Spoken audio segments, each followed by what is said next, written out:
هاوشێوەی تەواوی خۆپیشاندانەکانی پێشوو جارێکی دیکە هێزانمنیەکانی سلێمانی پەلاماری خۆپیشاندانێکی ناڕەزایی ژمارەیەک لە قوتابی زانکۆ و پەیمانگەکانی هەرێمی کوردستانیاندا و بەهۆیەوە دەیان قوتابی بریندار بوون.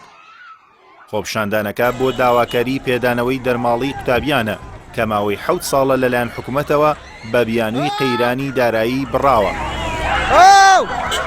ئەوەی جێگەی سەرنجا هێزەمنیەکان لە هەر خۆپیشاندان و ناڕەزایەتیەکی هاوڵاتیاندا ڕاستەوخۆ دەست بۆ بەکارهێنانی توندوتیژی دەبن و خۆپیشاندەران دەکەنە ئامانج بە تایبەت ئەو خۆپیشاندانانەی کە گەنجان بەشداری کاریگەریان تێدا هەیە.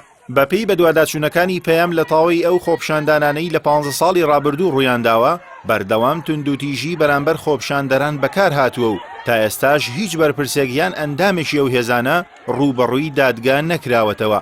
لە دوایین خۆپیشاندانی هاوڵاتیانی سنووری پارێزگای سلێمانی و هەڵەبجە کە دژی گەندەڵی و بردننی سامانی گشتی کۆتایی ساڵی ڕابردوو ئەنجامیاندا 10 کەس بە تەقەی ڕاستەوخۆی هێزانمنیەکان کوژران کە 8یان لا خۆپیشاندەران بوون. ڕۆژی دووشەمەش جارێکی تر بۆ بڵاو پێکردنی ژمارەیەک خۆپیشاندەری قوتابی هێزانمنیەکان پەلاماری خۆپیشاندەرانیان دایەوە. ئەوەی پەلاماری ئەمجاری هێزانمنیەکانی لە خۆپیشاندانەکانی دیکە جیادەکردەوە ئەوە بوو بێسڵکردن پەلاماری کچە قوتابیەکان دەدرا و شەق و بۆکسیان بەرامبەر بەکاردەهات. یەکێک لە بریندارەکان کچە قوتابیەکی زانکۆیە.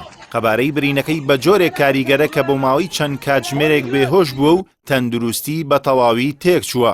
ئەوەی ئێستا لە هەرێمی کوردستان ڕوودەدات کە بکردنی تەواوەتی هەر ناڕەزایەتی و خۆپیشاندانێکە کە ڕوبەڕووی بەرپرسانی پارتی و یەکێتی دەبێتەوە. لە زۆنی زەرد کە پارتی دەسەڵاتدارە خۆپیشاندانەکان کپ دەکرێنەوە و چالاکوان و ڕێکخەرەکانی لە زیندانەکان تون دەکرێن.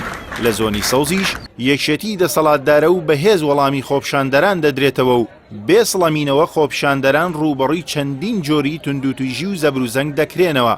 بەپێی ئامارێکی تایبەت لە ماوەی 11 ساڵی ڕابردوودا بەتەنیا لە زۆنی سەوز زیاتر لە 25 هاوڵاتی هەرێم بە فیشەکی ڕاستەوخۆی هێزانمنیەکان لە کاتی خۆپیشاندانەکاندا شەهید کراون و ئێستاشی پێوە بێت هیچ بەرپرسێک لەسەر کوشتنی ئەو هاوڵاتیانە دەستگیر نەکراوە. بەگرە بەشێک لە تۆمەتبارەکان پۆستی باڵایان پێدراوە و لە پەرلەمان و لە حکوومەت جێکراونەتەوە.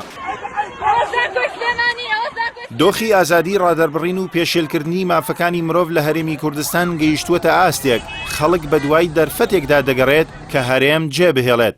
ئەوە تا لە ماوەی کەمتر لە مانگێکدا نزیکەی 5,000 هاوڵاتی بە ئامانجی گەیشتن بە ئەوروپا خۆیان گەیاندە دارستانەکانی بیلاڕووس و پۆڵەندا کەچی سەرۆکی حکوومەت و بەرپرسانی دیکەی باڵا دەڵێن ئازادی لە هەرێمی کوردستان بە تەواوی فراهەم کراوە.